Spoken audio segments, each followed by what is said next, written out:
আজকের দিন ধার্য করা হয়েছে যাত্রার জন্য। আর গর্বের সঙ্গে আমি ঘোষণা করছি এই যাত্রার সমস্ত ব্যয়ভার আমাদের বেহার লক্ষ্মী মাতা ক্লাবের পক্ষ থেকে দেওয়া হয়েছে। তাই আমরা যাত্রা শিল্পীর পক্ষ থেকে ওনাদের অসংখ্য ধন্যবাদ এবং অভিনন্দন জ্ঞাপন করছি। তাদের সাহায্যের হাত বাড়িয়ে দেওয়ার জন্যই হয়তো আমরা আজকের দিনে এই যাত্রাটি অনুষ্ঠিত করতে পারছি। তাই আমি আর একবার যাত্রা শিল্পীদের পক্ষ থেকে বেহার লক্ষ্মী মাতা ক্লাবকে জানাই অসংখ্য ধন্যবাদ এবং অভিনন্দন। আজকের এই যাত্রা শুরুর পূর্বে আমি বলতে চাই বেহার লক্ষ্মী মাতা ক্লাবের সকলেই কিন্তু খুব যাত্রাপ্রেমী এবং বিগত কয়েক বছর আগে দুরারোগ্য ব্যাধিতে আমাদের মাননীয় কুশচন্দ্র মাঝি মহাশয় যিনি পরলোকে চলে গেছেন, তাই ওনাকে হয়তো আর ফেরোতে পারবো না, তাই তার স্মৃতিচারণা আমরা একটু করতে চাই। এবং আরো দুঃখের সঙ্গে জানাই এবছর কিছুদিন পূর্বে আমাদের বেহার লক্ষ্মী মাতা ক্লাবের অন্যতম সদস্য মাননীয় কাশীনাথ গোস্বামী মহাশয় অকাল প্রয়াণ ঘটেছে। তাই আমরা সকলে গভীর মর্মাহত এবং উনিও আমাদের সঙ্গে এই যাত্রায় অভিনয় করেছেন। তাই কুশচন্দ্র মাঝি এবং আমাদের কাশীনাথ গোস্বামীর স্মৃতির উদ্দেশ্যে বা তাদেরকে স্মরণ করে যেখানেই থাকুক তারা ভালো থাকুক এই মনে মনে কামনা করে আমরা যাত্রা শিল্পীগণ এবং বেহার লক্ষ্মী মাতা ক্লাবের সদস্যগণ 1 মিনিট নীরবতা পালন করব। নীরবতা পালন শুরু। সারদা দেবীর আশীর্বাদ মাথায় নিয়ে বাবা কালু রায় এবং সবার শ্রী শ্রী চৈতন্য মহাপ্রভু ও মা পৌষকালীর চরণে শতকোটি প্রণাম জানিয়ে শুরু করছি আজকের সুসজল বাস্তবধর্মী সামাজিক যাত্রাপালা গান সন্তান রক্তে মাতৃ পূজা। রচনা কানন কুমার মাইতি। নির্দেশনা দীপক রানা। রূপসজ্জা নবারণ যাত্রা সংস্থা মায়াপুর হুগলি। আলো ধ্বনি ও সুর নবারণ যাত্রা সংস্থা মায়াপুর হুগলি। ওম মাস্টার মাননীয় মদন মোহন দে মহাশয়। পরিচালনায় বেহার লক্ষ্মী মাতা ক্লাব। শুরু করছি। নিজ সন্তান হলো বেঈমান, সৎ ছেলে হলো মনের রাজা। পিতৃহরিহর প্রতিশোধ নেবে সন্ধান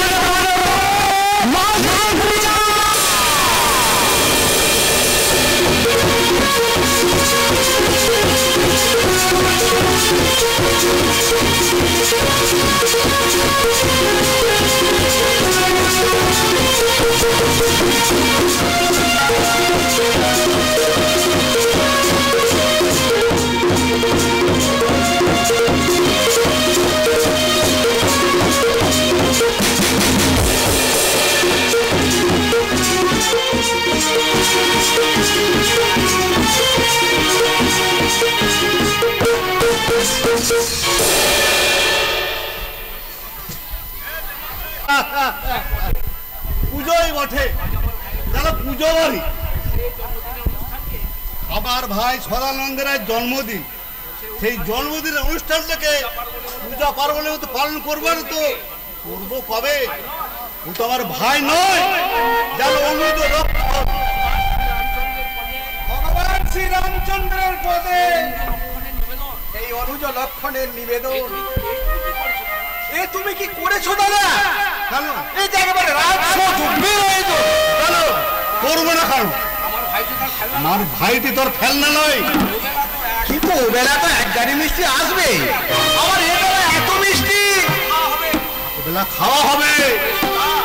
ভাই সদা, আমার এই মিষ্টি ভাইটির জন্য আমি মিষ্টিতে এই গোটা সেন পরিবারটাকে মিষ্টি করে রাখবো। এ তোমার বড্ড বাড়াবাড়ি দাদা। প্রতি বছর আমার মতো একটা রাস্তার ছেলের জন্য।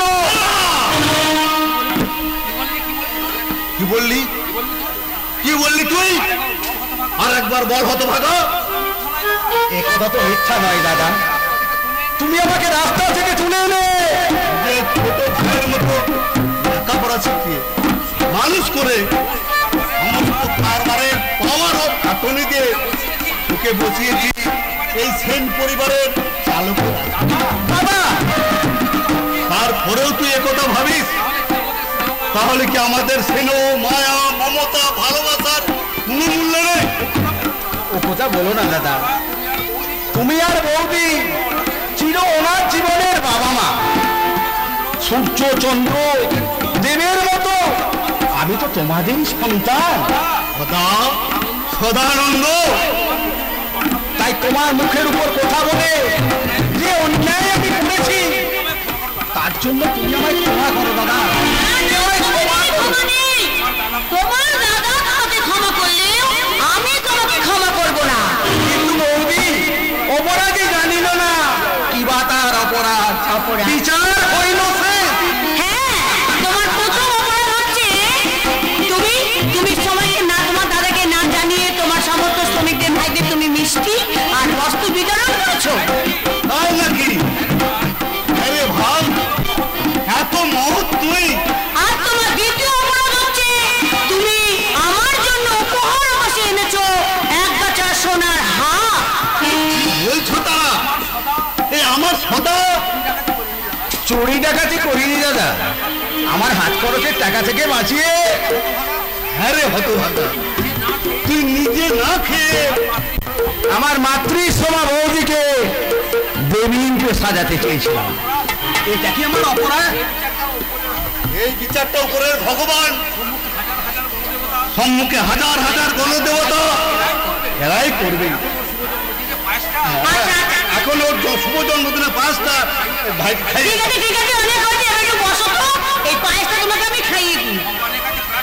আর ভগবানের কাছে প্রার্থনা করি তোমার জীবনে হাজার হাজার সুখ শান্তি ফিরে আসুন ভাই। না বসো বসো।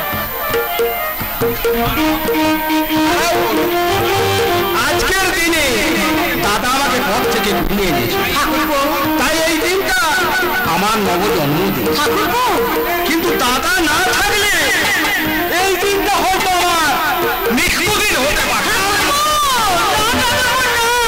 হ্যাঁ বৌদি, হ্যাঁ, তার যার দয়ায় আজকে এই শুভ জন্মদিনের অনুষ্ঠান আমার সেই ভগবান রামচন্দ্র দাদার পূজা না দিয়ে।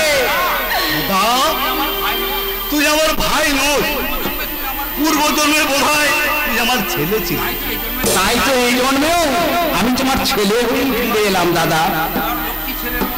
এইবারে লক্ষ্মী ছেলের মতো চুপ করে বসে পায়েসটা খেয়ে নাও। এ নাও, তোমার কথা অনুসারে এই প্রথম পায়েসটা আমি তোমার দাদার মুখে তুলে দিচ্ছি।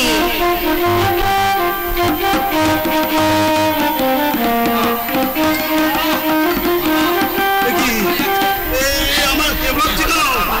আমার পুরো শরীরটা কাঁপছে কেন? একটু তাড়াতাড়ি কি খাও? কি হয়েছে? না, বিশ্বাস করো, আমি কিছু খাইনি, আমি শুধু পায়েস খেয়েছি। না, আমি কিন্তু তুমি আমার দাদাকে স্পর্শ করিয়ে না। না, না।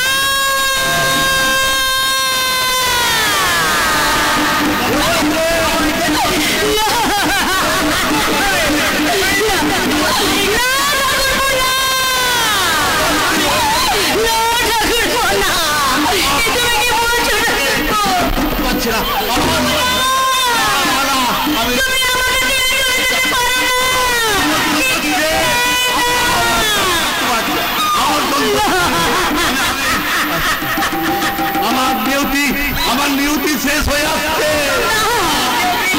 আমি বদলে দেবো, এক্ষুনি তোমার আমি হাসপাতালে নিয়ে গিয়ে। কোনো লাভ নেই ভাই, কোনো লাভ নেই। আমার নিয়তি, আমার নিয়তি। আমি আসছি তারা।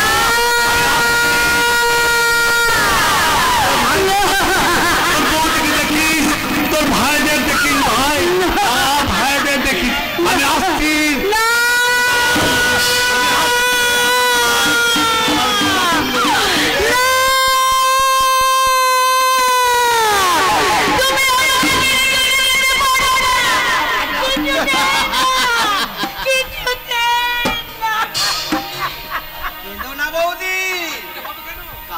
হবে কেন? সব দায়িত্ব যখন আমায় দিয়ে গেছে তখন তোমার কোনো অসুবিধা হবে না। তোমাকে আমি সুখী রাখবো। নূতন করে ভাবলে কিছু হতো না। তুমি এত নীচ, এত মানসিকহীন, তুমি তার জন্য তোমার দাদাকে তুমি বিষ খাইয়ে মেরে ফেললে। তুমি নিজের হাতে বাবাকে খুন করেছো। না, আগামীকাল সংবাদপত্রের প্রথম পাতায় তোমার ছবি দিয়ে ছাপা হবে এক স্বামী ঘাটিনী।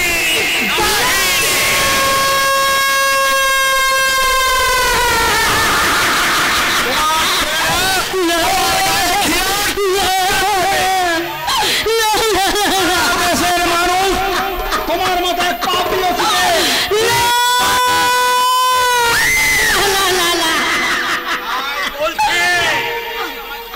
তুমি যদি আমার কথা মতো তাহলে তোমার ওই তিনটে ছেলে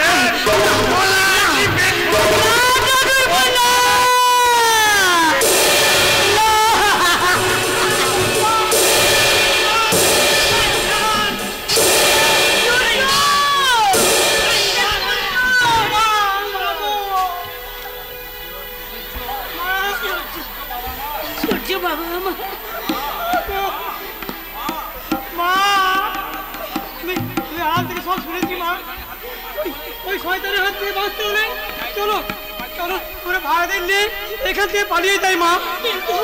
কিন্তু তোর বাবার সৎকার না করো কি? বাবার সৎ কাজ করতে গেলে ওই শয়তান বাঁচতে দেবে না মা। কিন্তু তোদের নিয়ে আমি এখন কোথায় যাবো বাবা? কোথায় যাবো? তোদের কি খাবো? শেষে দু চোখ যায় যাদের কেউ নেই তাদের তো ভগবান আছে মা। ভগবান আছে মা। তোরা যে খুব ছোট, তোদের এই তিন ভাইকে নিয়ে আমি কি করবো? কোথায় রাখবো? কি করে খাইয়ে তোদের মানুষ করবো বাবা? সে চিন্তাটা আমরা কি করবো মা? চন্দ্রদেব ছোট হতে পারে কিন্তু আমি তো ছোট নই মা। দরকার হলে মোড় বইবো, মজুর কাটবো, কুলে গিরে করবো।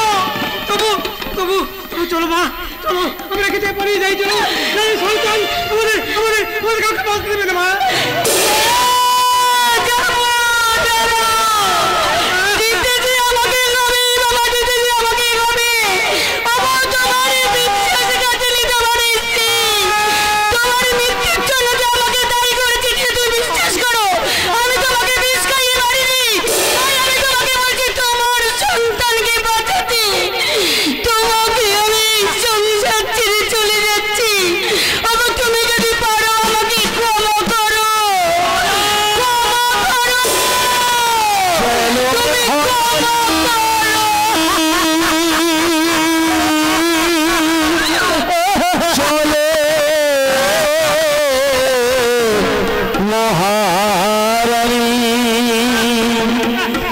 সন্তানের হাতুড়ি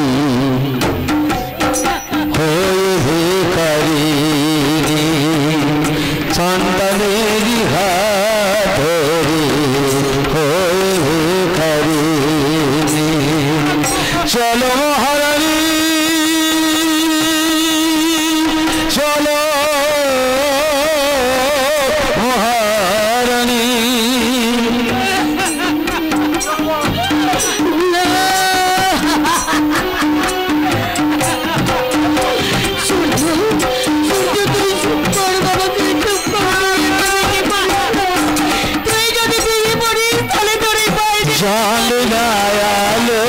ঠিকানা জীবন ধারে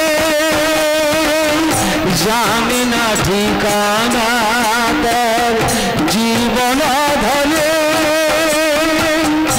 অভাগিনী কালবে যাবে হবে গানে, অভাগিনী কালবে যাবে হবে গানে। সন্তানেরই হাতে চল মহারানী, সন্তানেরই হাতে হয়ে ভিখারিণী। চল মহারানী, চল মহারানী।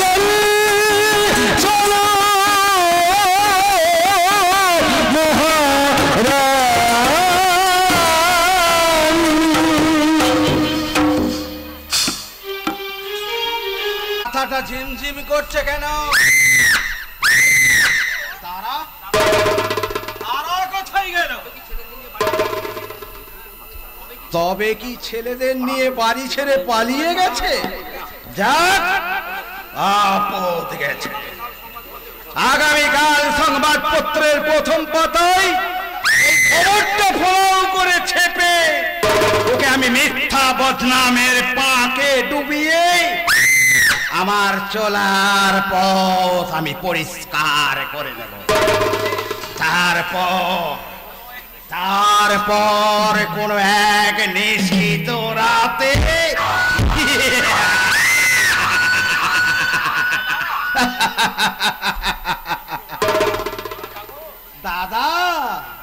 দাদা গো, ওই পায়েসের তীব্র বিষটা আমি মিশিয়েছিলাম, নইলে তোমাদের মায়ার বাঁধন কেটে এই বিশাল সম্পত্তির মালিক হতাম কি করে? কিন্তু পালিয়ে তুমি বাঁচতে পারবে না। তারা প্রয়োজনে তোমার সৎ ছেলে সূর্যকান্ত ও নিজের ছেলে চন্দ্রকান্ত ও দেবকান্তর রক্তে রক্তস্নাত হই আমি করাবো তোমার সন্তান রক্তে মাতৃ পূজা।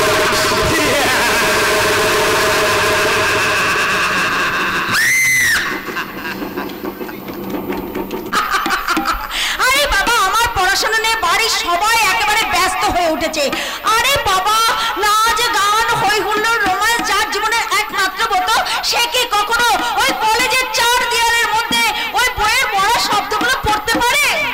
না, পারে না, কারণ তোমার ওই চোখেতে ভালোবাসার সুরমা পড়েছে। তাই সেই সুরমা পড়িয়ে তুমি আমার মনটাকে চুরি করে এখন তুমি আমার কাছ থেকে দূরে সরে যেতে চাইছো? আমি সরে যেতে চাইছি?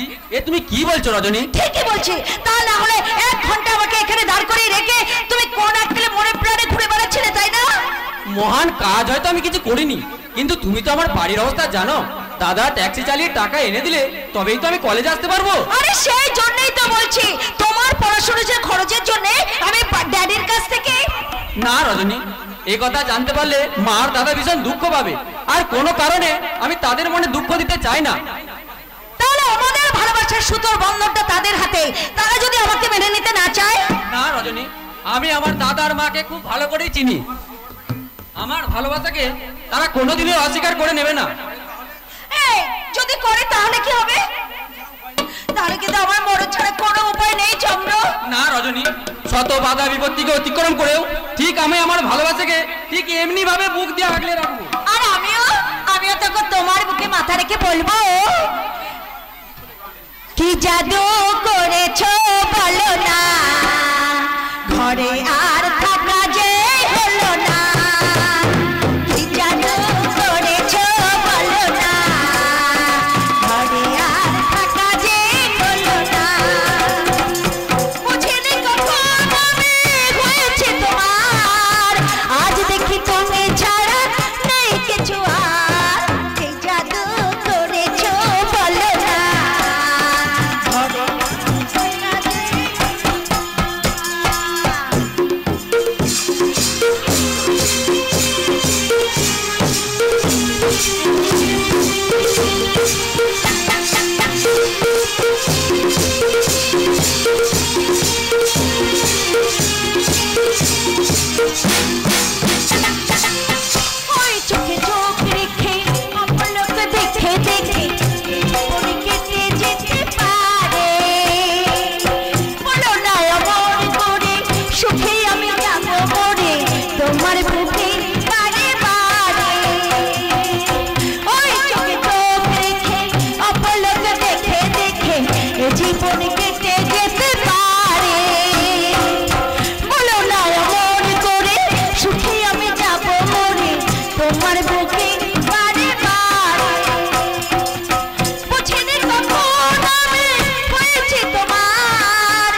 চত্বরটাকে বৃন্দাবন বানানোর জন্য তোমাদের অশেষ ধন্যবাদ।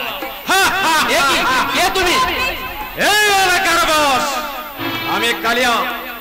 আমার এলাকায় সমস্ত কাজের জন্য আমাকে ট্যাক্স দিতে হয়। তার মানে সারা ট্যাক্স করেছে 1000 টাকা, আর পেট করার জন্য 500, আর প্রকাশ্য স্টেশনে জড়ি ধরার জন্য 500। ওই দাও দাও, পাল্লো ছাড়ো। তোমাকে দেব না। দেখাবার চেষ্টা করবে না। তুমি বোধহয় শোনোনি এই কালিয়ার নাম, শোনো না তার নামের জোর। আপনিও বোধহয় জানেন না আমার বাবার নাম। ওই সদানন্দ সিদ্ধের একটা কথাতেই এইখানে বলতে গরুতে এক ঘাটে জল খায়। কিন্তু শর্মা কোনোদিনও খাবে না সুন্দরী। তোমার হকের পাওনা না দিলে তোমার যদি আর এই সারা প্রেমে কেউ তোমায় আমার হাত থেকে বাঁচাতে পারবে না। চলে যাও সুন্দরী। ওর আত্মা ছেড়ে দে শয়তান, নইলে তোকে আমি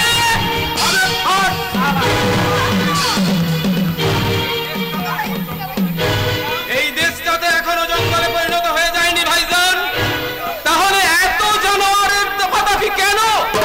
ওঠো ওঠো ভাইজান।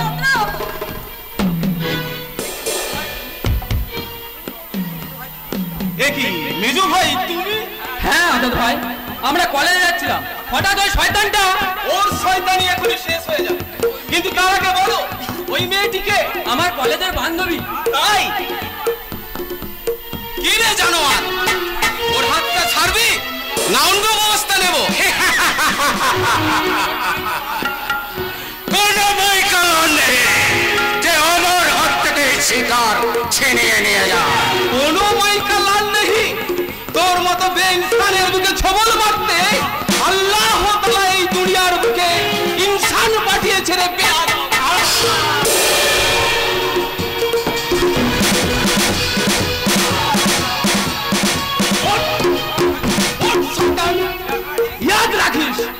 আর কোনদিন যদি তোকে এই তল্লাটে দেখি, এই মাটিতেই তোকে জিন্দা গোর দিয়ে দেব। তুই আমার হাত থেকে আমার শিকার ছিনে নিয়েছিস, তাই তোর দুশ্মনী আমি চিন্দেটি ভোর ভুলবো না। তাই চললে তোকে আমি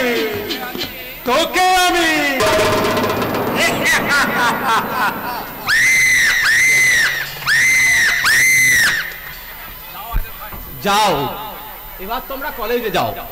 তা যাচ্ছি, কিন্তু আজাদ ভাই দাদা যেন এ কথা জানবে না। আমি ওয়াদা দিচ্ছি, এ কথা আমি সূর্যকে কোনোদিন বলবো না। বেশ, আমরা তাহলে কলেজে যাচ্ছি আজাদ ভাই। এসো রজনী। মেহেরবান, আজব তেরা দুনিয়া। এই ভাইদের লেখাপড়া শিখে, সূর্য নিজে লেখাপড়া না শিখে, পেট ভরে না খেয়ে উদয়স্ত পরিশ্রম করে চলেছে, আর সেই পয়সা দিয়ে এরা জানি না খোদা হতভাগ্য সূর্যের নসিবে এ কি লেখা আছে।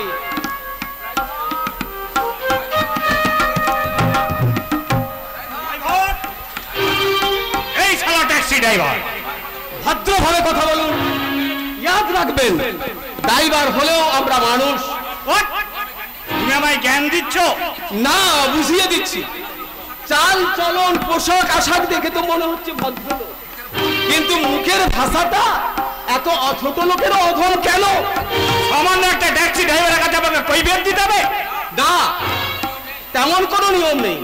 তবে যারা ভদ্রলোক তারা সকলের সঙ্গে ভদ্র ভাষাতেই কথা বলে, আর যারা ছোট লোক মুখ সামনে কথা বলবে। জানো নে, আমি নামে রতিকান্ত, স্বভাব একদম শান্ত, কিন্তু কাজ আমি দুরন্ত। বাড়িতে বইয়ের কাছে বুঝি বলো, ভবানী বুঝছে না কত টাকা ভাড়া নেবে? 200 টাকা। বাট হয় কিছুদিন আগে তো 150 টাকা ছিল। ডিজেলের দামও তো 60 টাকা ছিল, কিন্তু এখন 100 টাকা। হিসাবটা বুঝতে যদি অসুবিধা হয় তাহলে পায়ে হেঁটেই যান। তুমি আমাকে অপমান করছো। ব্যাপার অধিকান্ত বাবু, কে আপনাকে অপমান করছে? আর বলেন কেন স্যার, যাদের লাঠি পেটে লাঠি মারলে সারা কবে বেরোবে না তারাই সালাকে অপমান করছে। এই সালা ছোট লোক ট্যাক্সি ড্রাইভার, সেই জন্যই তোরা ট্যাক্সি ড্রাইভার। শিক্ষা দীক্ষা ভদ্রতা যদি ওদের মধ্যে থাকতো। You are right sir. এই জন্যই বলে রতনে রতন চেনে আর শুয়োরে চেনে। আর একটা বাজে কথা বললে আর তোকে আমি এমন কেসে ফাঁসাবো। হ্যাঁ, ওটা আপনারা ভালোই পারেন স্যার। চোর ডাকাত খুনি বদমাশদের সঙ্গে থানায় একসঙ্গে বসে চা খান, আর চাকরি বজায় রাখতে সাধারণ নিরীহ মানুষদের উপর। কি বললি রাস্তাল? আজ আমি তোকে উচিত শিক্ষা দেবো। যেতে দিন স্যার, পথের কুকুর মানুষকে কামড়ায়, তাই বলে সেই কুকুরকে কামড়ানো মানুষের কাজ নয় স্যার। যাক যাক, ওনার কথা মতো আজকে আপনাকে ছেড়েই দিলাম। চলুন রতিকান্ত বাবু, আমি আজকে আপনাকে বাড়িতে পৌঁছে দেব। হ্যাঁ চলুন।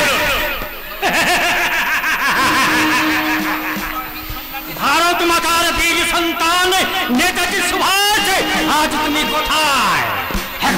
একবার এসে দেখে যাও তোমার আত্মত্যাগ আর স্বপ্ন নিয়ে গড়া এই ভারত জননী আজ অধরে নজরে কাঁদছে।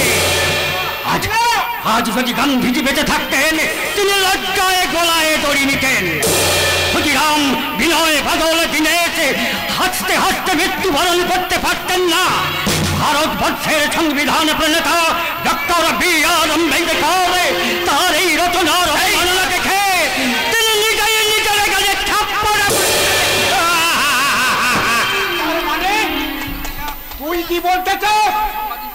আমার সম্মানকে অপমান করছিস? না, সম্মান দেখাও এই সব কুচক্রী শয়তানদের প্রতিপালন করতে সাধারণ মানুষের মাথায় লাঠি চাঁদা করাটাই বুঝি। সরকারি পেট্রোল পুড়িয়ে ধান্দাবাদ লম্ফেন্দের হাওয়া খাওয়ানোটাই বুঝি। তুমি চুপ করো পাগল ভাই, তুমি চুপ করো। না আমি চুপ করবো না। এদেশের নেতা মন্ত্রী পুলিশ প্রশাসনের হাজারো অন্যায় আর দুর্নীতি দেখে চুপ করে থাকাটা এই দেশের জনগণের একটা ম্যানিয়া হয়ে গেছে। সবাই ঝামেলা এড়িয়ে নিপাটে ভদ্রলোক হয়ে বেঁচে থাকতে চায়, তাই তারা ভুলে গেছে প্রতিবাদের ভাষা। তাহলে তুই ময়দানে নেমেছিস সালা দেশ উদ্ধার করতে নাই? মনে রাখিস আমি নামে রতিকান্ত, স্বভাব একদম শান্ত, কিন্তু কাজ আমি দুরন্ত। প্রয়োজন হলে ভিতর গোলা কেটে ওই মৃত্যু ভয় আর বোমা গুলি পিস্তলে দেখিয়ে মানুষকে কিছুদিন চুপ করিয়ে রাখা যায়, কিন্তু চিরকাল নয়। কিন্তু তোর ওই প্রলাপের কি মূল্য আছে? কোথায় বলে ছাগলে কি না বলে? আরে ছাগলে কি না খায়, এই ছাগলেই আজ দেশটা খেয়ে গেছে। তাই তারা খেতে খেতে এই দেশটাকে অন্তঃসার শূন্য করে ফেলেছে। এই ছাগলটি যদি এই দেশ চালায় তাহলে সবাই মেনে নেবে, কিন্তু তোমার মতো একটা পাগলের কথা। না না, আমি পাগল নই, আমি জ্ঞান পাগলা। তাই তো এই জ্ঞানের বাণী নিয়ে আমি এই পোড়া দেশের এক প্রান্ত থেকে অপর প্রান্ত এই জীবন্তর মতো ছুটে বেড়াই আর মানুষের কানে কানে বিতরণ করি আমার এই মূল্যহীন জ্ঞানের বাণী। কিন্তু বর্তমান সমাজের মানুষ কি তোমার এই জ্ঞান বাণী গ্রহণ করবেন? নিশ্চয় করবে, নিশ্চয়ই করবে। যেদিন এদেশের শাসক শোষক আর শয়তানদের মিলিত মানে ওই দেয়ালে পিঠ থাকবে, সেদিন আমার জ্ঞান বাণী গ্রহণ করতে তার আগামী তোর গলা দিবে বের হবো না। আমি করবো? বেটাকে লোকাপে ফেলে শান্তিকে প্রয়োগ করলো। বাবু, ওর গায়ে হাত দিলে একটা পাগলাকে মিথ্যা কেসে হেনস্থা করার জন্য আমি এসপির কাছে নালিশ জানাতে বাধ্য।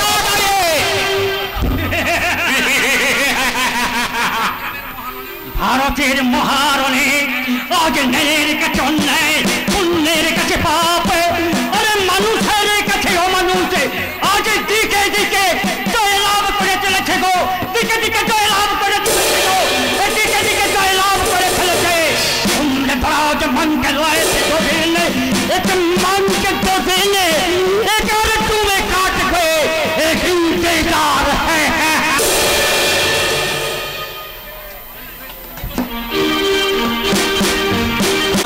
কোথায় গেলে? তাড়াতাড়ি টাকাটা দাও, আমার যে কলেজে দেরি হয়ে যাচ্ছে। না, এটা নিয়ে আর পারি না। আজ দেখছি নিজ্ঞাত ট্রেনটা ফেল করবো। মা, ও মা! ওভাবে চিৎকার করে পাড়া পড়শিদের বোঝাসনি যে বাড়িতে দিন দুপুরে ডাকাত পড়েছে। দেব, তুই বুঝতে পারছিস না, এই ট্রেনটা ফেল করলে ঠিক সময়ে রজনীর কাছে পৌঁছাতে পারবি না, এই তো? ফলে তার মুখে নেমে আসবে অবস্থা, আর তুই দু চোখে দেখবি অন্ধকার। তার মানে তোর কথা তো আমি বুঝতে পারছিস না, এই তো? তাহলে তুই এক কাজ কর, তুই পড়াশোনা ছেড়েই দে। কেন? তুই যদি এই সরল কথাটা মানে না বুঝতে পারিস, তাহলে পড়াশোনার নামে বড়দার মেয়েদের টাকা পয়সা গুলো খরচ করে তোর লাভ কি? দেখ দেখ দেখ, তুই ভুল করছিস। এই রজনী নামে আমি কোনো মেয়েকে চিনি না। আমি তো গোলা খাইনি মেজদা, আমি কিন্তু একবারও বলিনি যে রজনী কোনো মেয়ের নাম।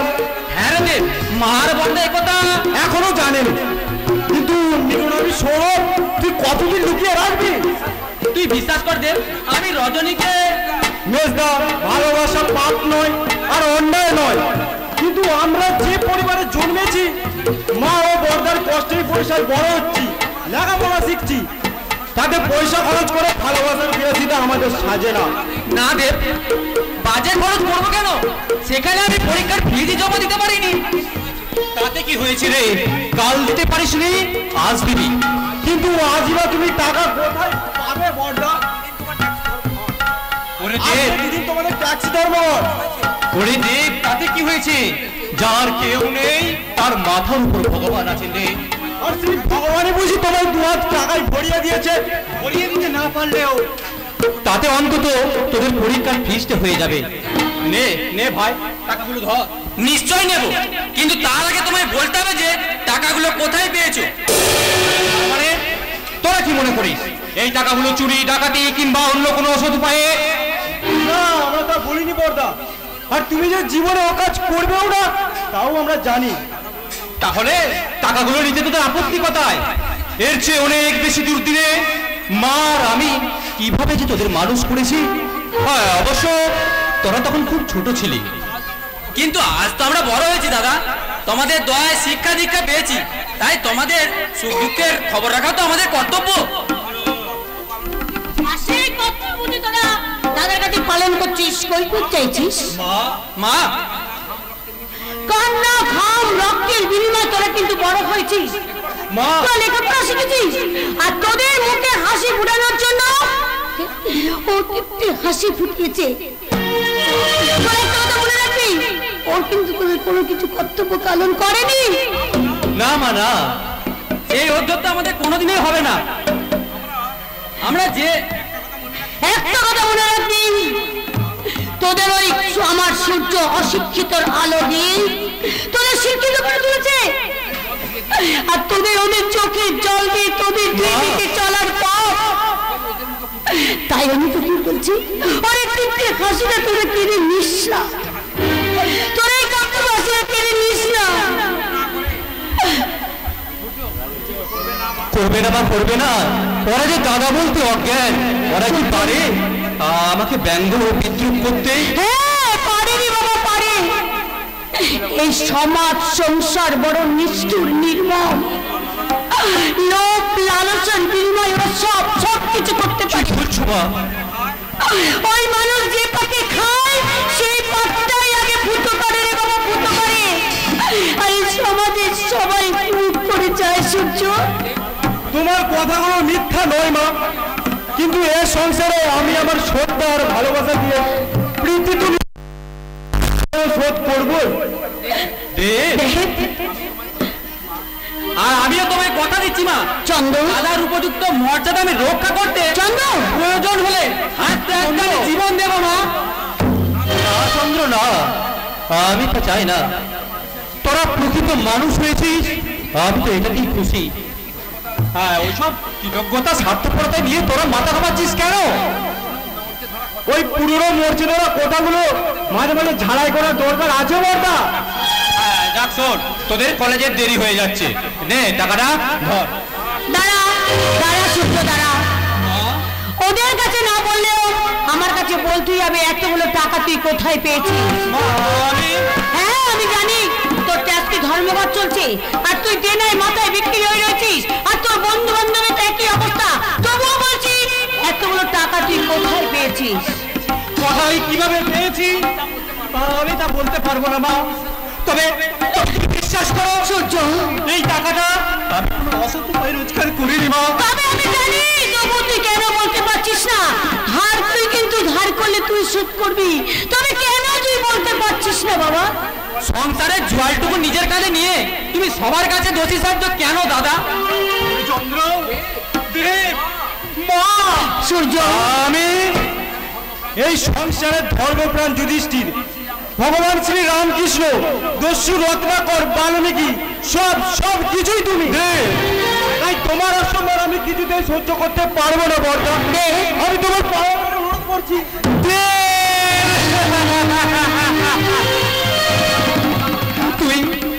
তুই আমায় ক্ষমা করিস ভাই। সূর্য আমি ওই একটা টাকাও আমি নিতে পারবো না, সংসারে কোনো খরচ হবে না। আমি বলছি এই পাপের টাকাটা আমি সংসারে এক পয়সা না খেয়ে শুকিয়ে মরবো, তবু এই টাকাটা আমি খরচা করবো না, কিছু চাই না।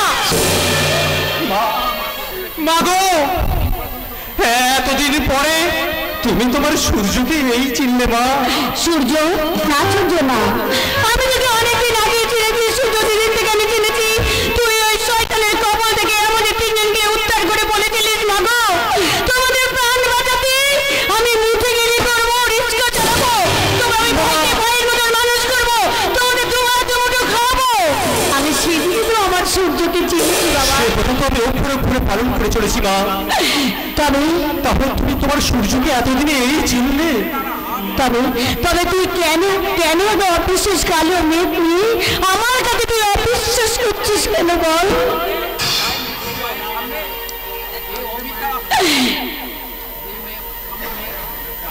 মা তুমি কি বলছো মা? আর মিথ্যে আশ্রয় না দিয়ে তুই বল বাবা বল। বেশ, আজ আমি আর মিথ্যা আশ্রয় নেব না। আমি মিথ্যার আশ্রয় না নিয়ে এই সংসারের অভাব অনটন মেটাতে আজ আমি সত্যি কথাই বলছি। এই টাকাগুলো রোজগার করতে আমি আর একটা কথাও বলবে না। তিল করে নিজেকে শেষ করছো করো, কিন্তু নিজের সঙ্গে এই সংসারের সবাইকে শেষ করতে চাইছো কেন? তুমি কি বলছো ভাই? দাদা আমাদের সকলকে শেষ করতে চাইছে? না আজাদ ভাই, এ তোমার ভুল ধারণা। যে দাদা এই সংসারে বড় বৃক্ষের মধ্যে ছায়া নিয়ে আমাদের মানুষ করেছে, সে কখনো আমাদের সর্বনাশ চাইতে পারে না। তুমি ঠিকই বলেছো দেব, সত্যি ও তোমাদের কোনো সর্বনাশ চাইনি বলেই শত অপবাদ সহ্য করেও আজ সে মুখ বধির।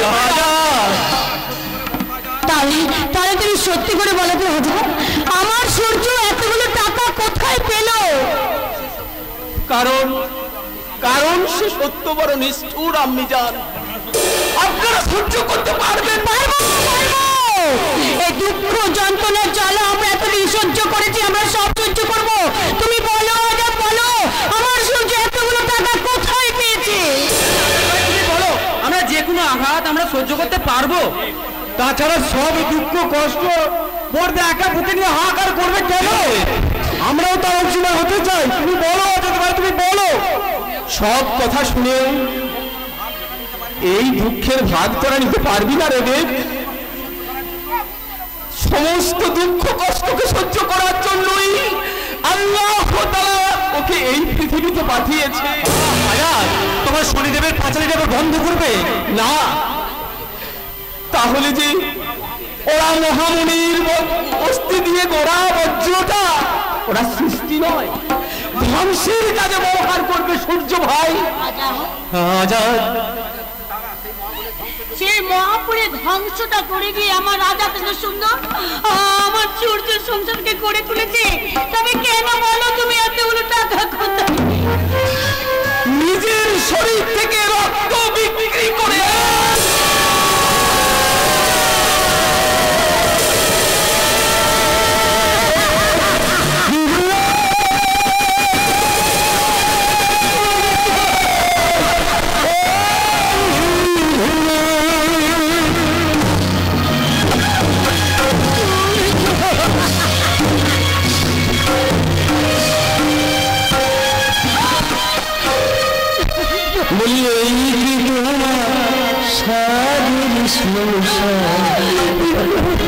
সাদেরি সংসার গাইছে, এই কি তোমার সাদেরি সংসার, সাদেরি সংসার বিধিরে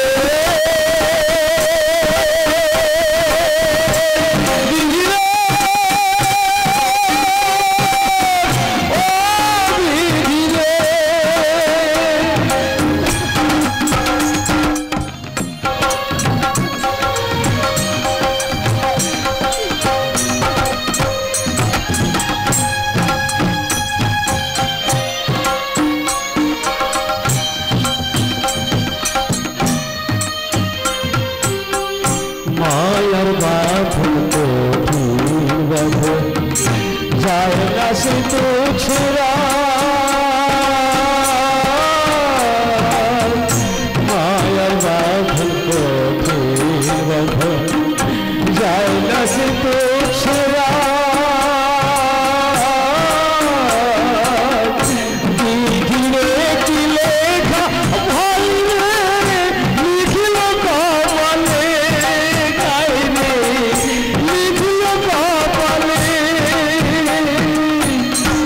এই কি তোমার সাদেরি সংসার, সাদেরি সংসার গাইবে, এই কি তোমার সাদেরি সংসার, সাদেরি সংসার বিধিরে বিধিরে বিধিরে ও বিধি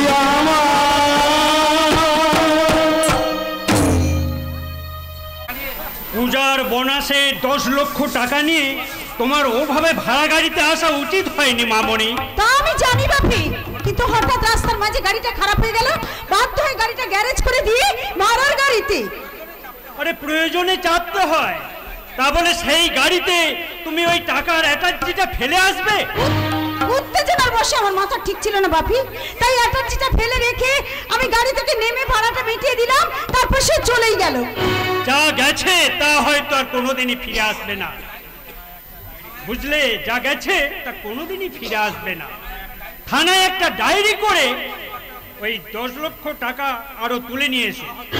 তাতে হয়তো ওই বোনাসটা মানে শ্রমিকদের বোনাসটা হয়তো মিটে যাবে বাপি, কিন্তু অ্যাটাচিতে থাকা ওই পেপারসগুলো, দরকারি পেপারসগুলো 10 কোটি টাকার বিনিময়ে তা কখনো পূর্ণ হবে না বাপি।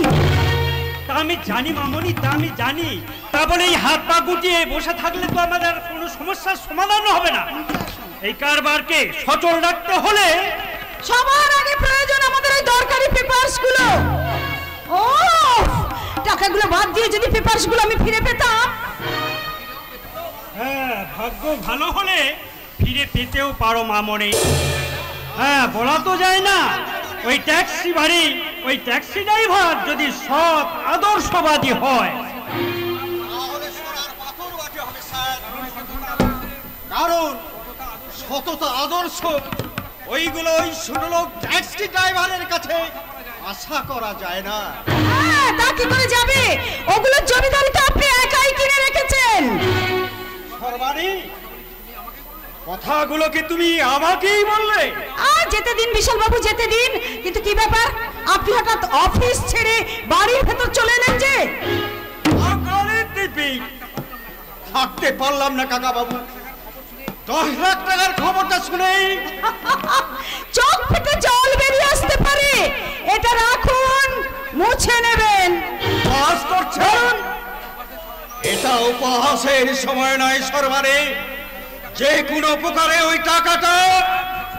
হ্যাঁ বিশাল, তোমার তো অনেক পরিচিতি, তুমি একটু চেষ্টা করে দেখো।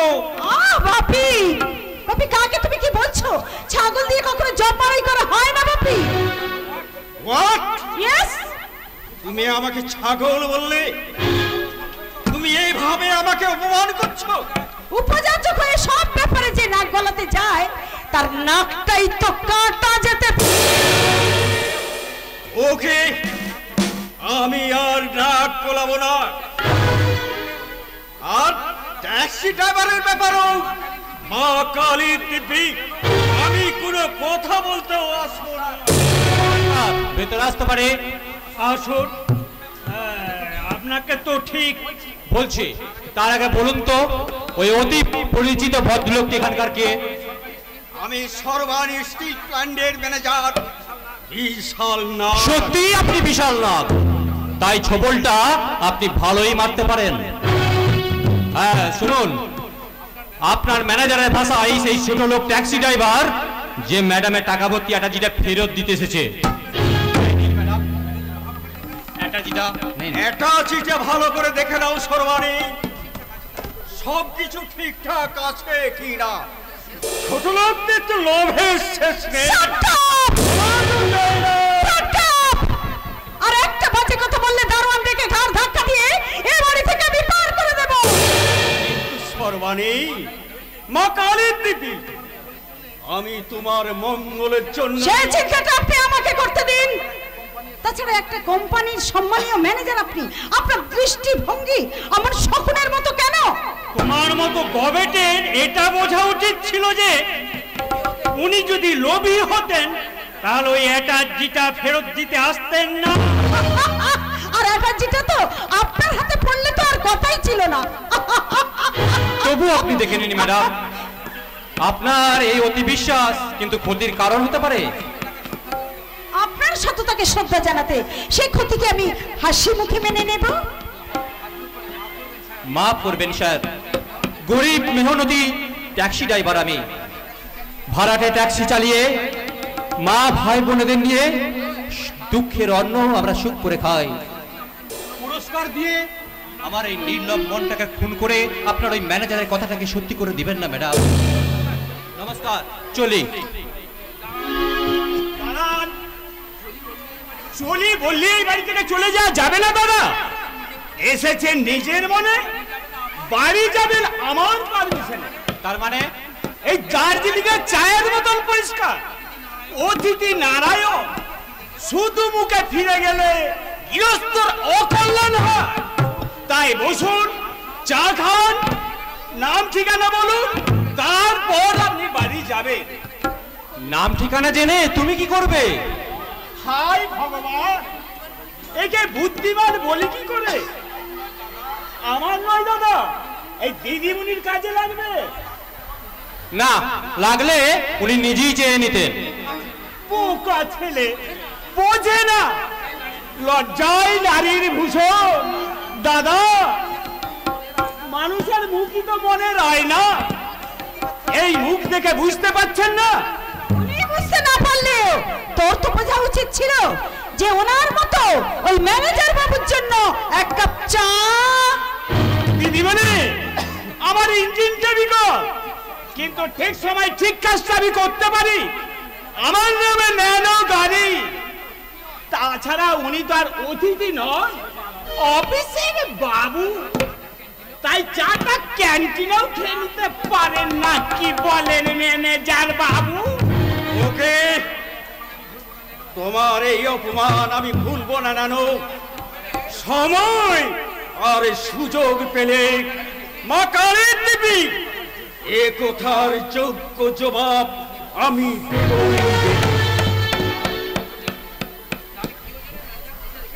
তাহলে কি ওজনের ম্যানেজার পুষে রেখেছেন বুঝতে পারছেন দিদিমণি? তিনি এক কাপ চা না পেয়ে যা অপমানিত বোধ করেন। তবু ওকে তোর অপমান করা ঠিক হয়নি কেন? হাজার হোক ও আমার বন্ধুর ছেলে, আমার কোম্পানির ম্যানেজার, আর তার উপর ওর বাবাকে কথা দিয়েছিলাম যে উনার সঙ্গে আমার মামনির বিয়ে। ওসব পুরনো কথাই মরছে ধরে গেছে বাবু।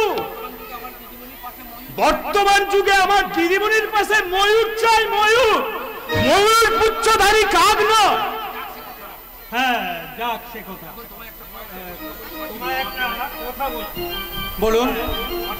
সঠিক জবাব দেবে? নিশ্চয়ই দেব। বলুন কি জানতে চান? হ্যাঁ, তোমার নাম কি, বাড়ি কোথায়, আর বাড়িতে কে কে আছেন? আমার নাম সূর্যকান্ত সেন। আমি মা আর দুই ভাইকে নিয়ে ওই নেবুতলা বস্তিতে থাকি। আচ্ছা, আর আমি ভাড়া ট্যাক্সি চালাই, আর মা অন্যের বাড়িতে সেলাইয়ের কাজ করেন। তাহলে তো তোমার বাড়িতে খুব অভাব আছে বাবা। না, তাহলে তো আমার স্বভাব নষ্ট হয়ে যেত।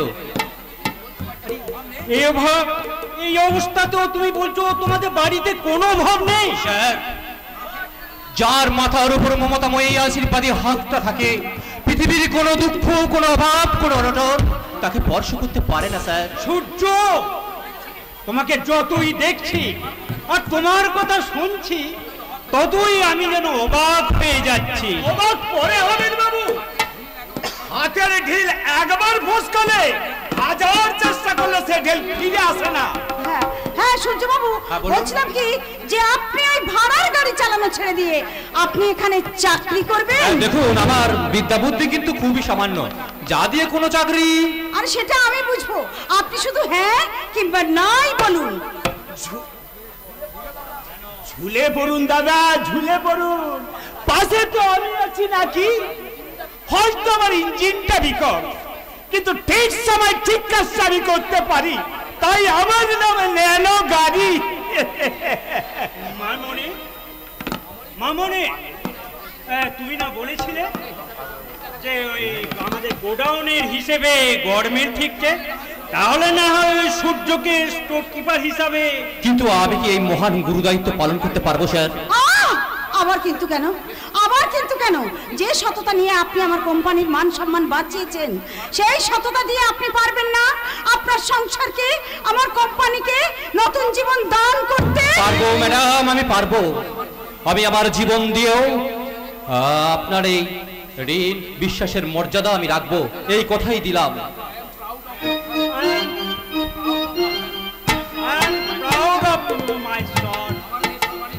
আমার মেয়ের সম্মানে সিদ্ধান্ত, এবং ওই সিদ্ধান্ত সদা তো জানে নয়।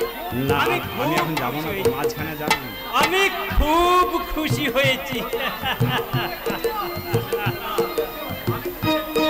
আমি কিন্তু একটু খুশি হইনি দাদা। আমি খুশি হব সেদিন যেদিন তুমি তোমার সততা নিষ্ঠা দিয়ে এই রাজত্বের সঙ্গে এই রাজকন্যাকে জয় করতে পারবে না। না, কি বলছো তুমি? তোমার কি মাথা খারাপ হয়ে গেছে? না দাদা, আমার ইঞ্জিনটা বিকল, কিন্তু ঠিক সময় ঠিক কাজটা আমি করতে পারি, তাই আমার নামে ন্যানো গাড়ি। যে গাড়ি একদিন পশ্চিম বাংলাকে কাঁপিয়ে সারা ভারতকে নেচাচ্ছে। শোনান সূর্যবাবু, আপনি 30,000 টাকা অ্যাডভান্স রাখুন। না ম্যাডাম, কাজে জয়েন করার আগে অতগুলো টাকা? আরে না, এটা কিন্তু নয় সূর্যবাবু, মনে করুন না। আসুন আসুন আসুন না, এখানে আসুন আসুন। মনে করুন আপনার এই সততার মন্দিরে এক গুণমুগ্ধ পূজারিনীর এটা শ্রদ্ধার পুষ্পাঞ্জলি।